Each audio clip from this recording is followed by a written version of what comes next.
So we were talking about the SAVE Act, the bill that the Republicans pushed through that is basically designed to fuck with married women's votes, right? They want the identification that you have your driver's license to the last name on your identification to match the last name on your birth certificate.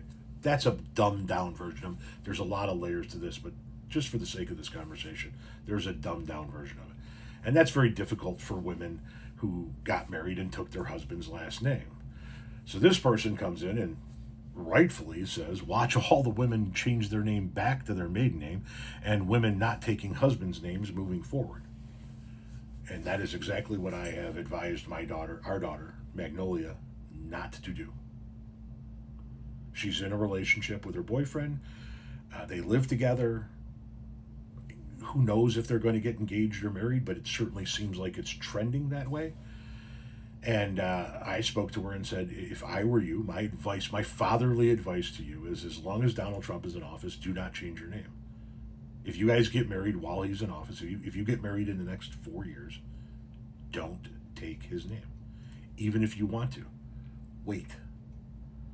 Wait until we see what happens with this shit, if we can reverse this shit, so forth and so on. Don't give them an excuse to fuck with your vote. Don't give them an excuse to remove you from the voter rolls. Don't give them an excuse to say your vote is invalid because of some type of bullshit voter fraud because your last name isn't the name that you had on your birth certificate. Don't give them a reason to do any of that shit. Just don't take his last name until we figure all of this out, if you happen to get married. And listen, it's 2025. More and more women don't take their husbands' last names. A lot still do.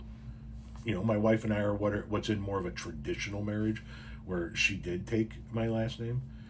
And so therefore everybody in the family has the same last name, blah, blah, blah, blah, blah. But it's 2025. You don't need to take your husband's last name. You don't need to take your husband's last name to be married to him, to love him, to have a family with him, to do anything. You can keep your own identity as a human being and still be married to the one you love. It was unheard of back in the day, but it's your choice. You don't have to do that.